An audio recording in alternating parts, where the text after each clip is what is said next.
백세 시대 백세 코인 방송입니다. 이스라엘과 팔레스타인 간 전쟁으로 인해서 투자 심리가 압박을 받고 있습니다. 비트코인도 그 영향에서 자유롭지 못한 그런 흐름인데요. 기술적으로는 치고 갈 수 있는 절호의 기회에서 예상치 못하는 이 전쟁 우려로 인해서 한 달 만에 최대폭의 하락을 기록하며 이제 하방에 대한 우려가 좀 많아지고 있는 그런 상황입니다. 비트코인은 5일째 하락을 한 상황인데요. 우크라이나 전쟁이 일어났던 당시를 떠올려 보면 단기적으로는 하락을 하고 그 이후 이제 크게 상승한 그런 움직임이었는데, 우크라이나 전쟁과 같은 그런 흐름이 나타날지 상황을 살펴볼 필요성이 있을 것 같습니다. 자, PPI가 발표가 됐는데요. 미국에서 생산자 물가 지수가 발표를 했습니다. 예상치보다는 높게 나타났는데, PPI 발표 후에 미국 증시는 하락했다가 이제 상승으로 전환되는 그런 모습이 나타났고, 또 비트코인을 비롯한 암호화폐 시장은 하락을 하는 그런 모습이 많이 나타났습니다. 탑 10 중 8개 하락, 그리고 탑 100 중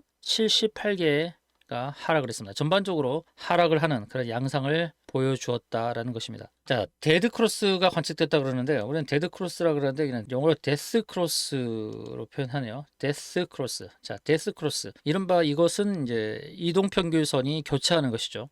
교차하는 건데, 단기 이동 평균선이 중장기 이동 평균선을 뚫고 내려오는 것. 이게 이제 데드 크로스라고 하는데, 자, 비트코인 가격이 이제 200일 이동평균선을 지지받지 못하고 하락을 했는데, 제가 영상 후반에 이 기술적인 부분은 살펴드리도록 하겠습니다. 200일 이평, 그리고 120일 이평, 이런 이평선 기준으로 보는 기술적인 부분들은 안내를 드리도록 하겠습니다. 자, 이스라엘과 팔레스타인 간 전쟁으로 인해서 세계 경제는 불확실성이 더해지는 가운데, 우리가 이제 무엇을 체크를 해야 되냐면, 고인플레이션으로 인해서 고금리 기조에 대한 언급이 있었단 말이죠. 그래서 국채금리도 급등하고 또 달러 인덱스도 상승하는 등 이런 흐름입니다만, 그런데 연준이 긴축을 하고자 하는 그 의지에서 한 발짝 물러섰단 말이죠. 그러니까 매여의 기조를 가지고 있다가 비둘기파, 그 통화 완화 선호적인 그런 발언을 내놓고 있는 것입니다. 이 상황에서 긴축을 언급했다가는 시장이 완전히 무너질 수 있기 때문에, 붕괴될 수 있기 때문에 매에서 비둘기로 좀 전환이 되고 있는 이런 흐름이죠. 이러다 보니까 기준금리를 어떻게 할 것이냐, 한 차례 인상을 할 것이냐, 아니면 그냥 동결로 갈 것이냐, 이 의견도 지금 팽배한 상황입니다. 중동 시장의 중동 정세가 최대 변수인데요. 지금 양상은 이 전쟁이 단기적으로 끝날 것 같지는 않습니다. 서로 간에 해묵은 그런 감정이 골이 굉장히 깊단 말이죠. 그런 가운데서 하마스가 너무 오버한 그런 행동이 나왔습니다. 사상자도 많이 나왔고, 이스라엘은 절대로 이 전쟁을 단기로 이렇게 끝내려고 하지 않을 겁니다. 아마도 하마스의 저 뿌리를 뽑아내려는 그런 의지를 보일 가능성이 있는 상황이죠. 조금 전에 말씀드렸듯이 고금리 장기화 가능성은 줄어들었습니다. 계속해서 이제 고금리 유지 또는 이제 물론 인플레이션 잡기 위한 그런 스탠스를 취하다가, 예상치 못한 이 전쟁으로 인해서 이제 고금리를 지속적으로 유지할 수 있는 그런 상황에서는 좀 벗어났다라고 보는 게 좋을 것 같고요. 자, 비트코인은 27,000달러 선이 무너졌습니다. 근데 매력적인 투자 옵션이라고 여러 가지 얘기를 하고 있는데, 우리가 잘 알고 있는 것, 내년도 4월 달에 반감기가 있다는 것은 누구나 다 아는 사실입니다. 그리고 두 번째 우리가 기대하는 것은 현물 ETF에 대한 승인이죠. 이 두 가지에 대한 기대감이 있는 상황인데요. 근데 여기서 비트코인도 또 주요 알트코인도 하락 압력을 받고 있어요. 근데 비트코인 하락세보다는 알트코인의 그 하락률이 커지면서 비트코인의 도미넌스가, 점유율은 50%로 좀 올라온 상황입니다. 우리가 기대하는 것에 대한 것들이 내년도에 좀 다 잡혀 있죠. 주요 강세를 노라는 대표적인 사람이 두 사람이 있는데, 비트맥스 공동 설립자 아서 헤이즈, 이 사람은 100만 달러에 대한 주장을 계속해서 펴놓고 있고, 그리고 억만장자 헤지펀드 매니저인 폴 튜더 존스, 이 사람도 비트코인에 대해서 매력적인 투자 옵션이라고 하면서 계속적으로 낙관적이고 긍정적인 의견을 제시하고 있습니다. 이 사람들의 의견만 우리가 들어서는 안 되겠죠. 비관적인 의견을 내세우는 사람들의 의견도 함께 들어보면서 균형 감각을 키우는 것이 중요할 것입니다. 물론 비트코인이 당장 상승으로 전환되는 것도 의미가 있겠지만, 그렇지만 냉정하게 현 상황이 어떤지를 분석하는 것이 필요합니다. 비트코인이 하락세인데 RSI, 상대 강도 지수죠. Relative Strength Index라는 이 상대 강도 지수를 봤을 때 매수 시점에 근접 중이다 라고 하는데, 영상 후반에 차트로 분석을 해드릴 테니까 끝까지 시청하시기 바라겠습니다. 자, RSI 상대 강도 지수를 무엇으로 보느냐, 물론 일봉, 주봉으로도 봅니다만, 4시간 캔들 차트, 제가 전 시간에도 이 RSI를 기준으로 해서 언급을 드렸는데요. 전 영상에서는 4시간봉, 4시간 캔틀 차트에서 하락 다이버전스를 예고해서 빠졌다라고 안내를 드렸습니다. 그렇게 하락한 이후에 RSI가 어느 지점에 왔는지를 보는 것이 의미가 있을 겁니다. RSI가 30 아래로 떨어질 때는 매수, 그 다음에 74를 넘어가면 매도, 이런 원칙들이 계속 지켜져 온 것은 사실입니다. 현재 RSI는 35 정도죠. 35 정도. 이게 4시간 캔들 차트에서 그렇습니다. 그리고 비트코인이 상대 강도 지수에서 저가 매수 시그널이 포착되고 있다는 거, 조금 전에 말씀드린 그 내용의 연장선인데, 최근에 이제 그런 기술적으로도 보는 부분이 있지만 암호화폐 시장에서 이 급격한 하락이 나타난 부분은 이제 채굴자들이 운영 비용을 충당하기 위해서 보유 자산의 상당량을 매도한 영향도 있다라고 지금 보고 있습니다. 그것은 가장 큰 이유는 뭐냐면, 채굴자들에 있어서 이제 채굴자들도 수익성을 따지죠. 수익성을 따지는데, 이들이 채굴에 대한 운영 비용이 필요하다 그러면 보유하고 있는 비트코인을 매도할 수밖에 없는 그런 상황에 이른다는 것이죠. 근데 최근에 채굴자들이 한 주 동안 2만 비트코인 이상을 매도했다고 합니다. 지난 4월 이후 가장 많은 양이죠. 이들의 매도 압력에 의해서 하락한 영향도 분명히 있다는 것이죠. 적은 물량은 아니죠. 2만 BTC 정도가 된다 그러면.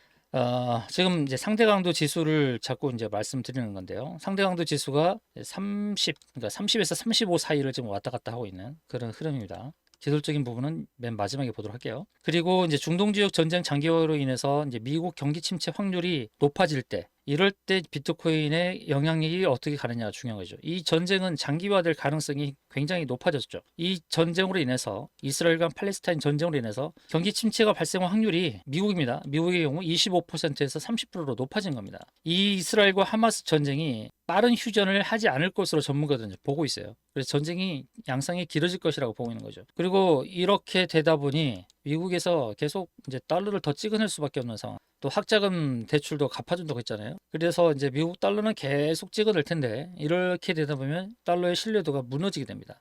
달러 신뢰도가 무너질 때에 대체 자산이 뭐가 있냐는 거예요. 그래서 비트코인이 주로 대체 자산으로서 부각될 수 있다는 것입니다. 미국 달러를 계속 찍어내는 현상, 달러로 찍어낼 수밖에 없는 현황, 부채로 부채를 갚을 수밖에 없는 이런 현황이 결국은 비트코인이 대체 자산이 될 수 있다는 희망적인 부분이 떠오를 수밖에 없다. 실질적으로 지금은 단기적으로 하락의 압력을 받고 있지만 견디자는 겁니다. 스탠다드 차트드가 비트코인 12만 달러를 제시를 했네요. 여기서 제시하고 있는 것이 반감기, 우리가 다 알고 있는 반감기와 현물 ETF, 그 다음에 한 가지가 이제 규제안 설립입니다. 이 규제안, 이 세 가지를 보고 가격 상승을 전망을 하고 있습니다. 우리가 다 알고 있는 반감기, 현물 ETF, 그리고 규제안이 올해 통과되길 바랐으나 올해 의회에서 통과를 못하고 내년도에 이 규제안 설립이 만들어질 수 있습니다. 이렇게 규제안이 만들어져야만 명확한 퇴출에 대한 것들, 그리고 정보에 대한 명확성이라든지, 그리고 가상화폐의 백그라운드가 무엇인지, 이런 것들이 명확하게 규정으로 정해져야 될 것입니다. 시장에서 퇴출에 대한 규제안도 만들어져야 될 것이고요. 이런 것들이 만들어지는 해가 내년이라는 것이죠. 그래서 비트코인은 연말까지, 이것은 스탠다드 차트드에서 제시하는 겁니다. 올해 12월까지 5만 달러를 기록할 것이다. 그리고 내년도에 12만 달러를 향해 갈 것이다 라고 예측을 하고 있는 겁니다. 바로 스탠다드 차트드가 하는 겁니다. 가장 큰 이유는 첫 번째로는 내년도 4월 달에 반감기, 두 번째로는 비트코인 현물 ETF 승인, 1월 달에 주어지면 좋겠죠. 1월을 기대하고 있는데 1에서 3월까지는 보고 있습니다. 그리고 암호화폐 통합 규제안 설립, 이 규제안들은 만들어져야죠. 만들어져서 명확한 통합 규제안 또는 퇴출될 수 있는 그런 규제가 만들어져야 되는 거예요. 특히 이제 알트코인들의 경우 물량이 많아질 수 있는 그런 시기입니다. 언락 토큰이 많아지고 있죠. 알트코인. 그리고 파산한 FTX의 암호화폐 매도 영향도 있고요. 그래서 이런 부분 때문에 이제 알트코인 물량이 많아지고 시장에서 그런 물량으로 인해서 하방 압력을 받을 수 있습니다. 그래서 내년도에 어떤 규제안이 만들어져서 기업 상장이라든지 암호화폐 기업 상장이라든지 상장 폐지 규정이 명확하게 만들어지는 것이 의미가 있을 것입니다. 이런 부분들, 반감기와 현물 ETF, 비트코인 현물 ETF, 세 번째로는 규제안이라는 것, 이 세 가지 안이 내년도에 주어질 것을 기대해 본다는 것이죠. 최근에 이제 가상화폐와 관련해서도 하방 압력을 받았던 것이 이런 부분도 있습니다. 하마스 등 세계 무장단체가 1년간 가상화폐로 1,300억 원을 조달했다는 거예요. 그래서 이쪽으로 흘러들어가는 가상화폐에 대한 차단이 필요하다고 해서 지금 이스라엘이 최대 거래소인 바이낸스에 협조 요청을 한 겁니다. 자금 조달하는 부분이 바로 이제 가상화폐로서 이루어졌다는 것들이 파악이 되고 있어서 제재를 가하는 이런 요인들이 나오고 있다는 것이죠. 이제 좀 기술적으로 내용을 살펴보도록 하겠습니다. 비트코인을 기술적으로 보자면 이건 전혀 이제 보조지표를 활용하지 않았을 때 모습이거든요. 어떻게 대응해야 될지 잘 보이지 않아요. 하나씩 보조지표를 넣어보도록 하죠. 일단 일목균형표를 넣고요. 자, 일목균형표를 넣어봅니다. 자, 일목균형표는 구름층 벗어났다가 이제 다시 구름층 안으로 들어오는 듯한 모습이죠. 최근에 이제 저점을 만들었던 두 개의 저점을 이렇게 연결해보면 이제 세 번째 닿는 부분에 왔습니다. 그 세 번째 닿는 이 부분에서 이제 반등이 나올 수 있는 그런 상황도 기대해 볼 수가 있고요. 일봉 상황에서는 RSI 상대 강도 지수는 아직 침체 상황에 오지 않았습니다. 지금 그려드린 이 범위 내에서 움직일 때에 위쪽의 상단의 범위를 넘어서는 그때는 좀 경계감이 필요하죠. 이때는 과열 지점이고 아래로 올 때는 침체로 오기 때문에 이제 여기서는 또 매수를 저울질할 수 있는 그런 시점이라는 것이죠. 일봉 상황에서는 RSI 딱 중간에 있습니다. 그러면 4시간 봉을 볼까요? 자, 4시간 이게 4시간 봉입니다. 자, 4시간 봉에서는 이제 RSI가 아래쪽에 자리 잡고 있죠. 제가 지난 영상에서는 4시간 봉에서 이런 얘기를 했습니다. 4시간 봉에서 보게 되면 여기 아래 꼬리 달았을 때 여기 이 지점에서는 그 전저점을 깨지 않았습니다. 전저점을 깨지 않고 상승으로 턴할 수 있는 그런 상황이 됐으나 그러나 RSI 상대 강도 지수는 하락을 하고 있었다는 것이죠. 이게 하락 다이버전스거든요. 코인이나 또는 지수나 종목이나 상승을 하고 있는 흐름에서 보조지표가 하락을 하면 하락 다이버전스로 해서 하락을 예측해 볼 수 있는 겁니다. 그 다음에 이제 급락이 나온 거죠. 그럼 이 하락 다이버전스는 이로 인해서 이거를 효과적으로 하락 다이버전스의 영향이다라고 볼 수 있는 거죠. 그러면 이제 지금 단계에서는 이제 그 하락 다이버전스가 이제 마무리로 볼 수 있는 거예요. 그러니까 RSI가 이제 바닥권에 와 있다는 거예요. 바닥권 침체. 그러면 우리가 이제 이 보조지표를 어떻게 활용하느냐? 보조지표의 활용은 이렇게 봐야 되는 겁니다. 이 아래로 빠졌을 때 이 구간은 바다로 보고 위쪽으로 올랐을 때는 넘어서는 것은 산으로 보는 거예요. 그래서 바다에서는 매수, 산에서는 매도하는 겁니다. 이런 것들이, 이런 원리들이 계속 지켜지고 있어요. 4시간 봉에서 보게 되면 4시간 봉에서 비트코인의 차트를 보게 되면 바닥권 침체 이런 상황들이 왔을 때마다 반등이 나타났던 거예요. 반등. 그렇죠? 이런 흐름을 본다 그러면 지금 침체를 향해 가는 이 가운데서 4시간 봉에서 침체를 향해 가는 가운데 이제 상승이 임박했다라는 것을 알 수 있는 것입니다. RSI를 통해서도 그렇고 RSI는 Relative Strength Index고 CCI는 Commodity Channel Index죠. CCI도 함께 동시 바닥이었을 때가 더 확실하죠. 이렇게 두 개가 동시 바닥을 기록하고 있을 때 CCI는 이미 바닥으로 왔고 RSI도 곧 바닥으로 온다는 것이죠. 기술적으로 본다면 단기적으로 상승이 임박했다. 그리고 저점을 연결했을 때 쌍바닥, 삼중 바닥을 만든다는 거죠. 그래서 저항에 대한 부분은 위쪽으로 갔을 때 저항을 잡는 부분은 이렇게 잡죠. 이평선, 일목균형표, 매물대, 자릿수, 피보나치, 쌍봉, 삼봉. 그러면 매수는 뭘로 보는 거예요? 지지로 잡는 거죠. 지지했을 때 이평선, 일목균형표, 매물대, 자릿수, 피보나치, 쌍바닥, 삼중바닥 이렇게 잡는 거죠. 매수 포인트는. 그럼 지금은 삼중바닥에 지금 자리에 왔다는 것이죠. 4시간 봉에서 일봉에서 다 마찬가지. 삼중바닥 3,660만 원대. 지금 삼중바닥을 기록하고 있는 지금 시점은 매수 관점으로 보는 게 의미가 있겠다. 그리고 RSI가 지금 35 정도 되고 있습니다. 4시간 봉에서 35, 30 아래로 가게 되면 이제 침체 상황이 되는데요. 30에서 35 사이는 RSI 30, 35 사이는 매수 관점으로 본다는 것이죠. buy, 여기서는 buy입니다. 그래서 더 염려하기보다는 이제 바닥을 다지고 상승으로 전환되는 그런 시점이 임박했다라고 보시는 게 좋을 것입니다. 혹시 비트코인은 비싼 가격에 사신 분들 계십니까? 비싼 가격? 그럼 비싼 가격 사셨더라도 이제 대응이 중요하잖아요. 난 여유 자금이 있어. 근데 어디서 추가 매수를 해야 될지 모르겠어. 더 하락할 것 같아. 어디서 하락을 멈추고 저점에서 살 수 있을까? 이런 추매 관점에서의 대응 이런 게 필요하다 그러면 무료 차트 분석방에 입장하시기 바랍니다.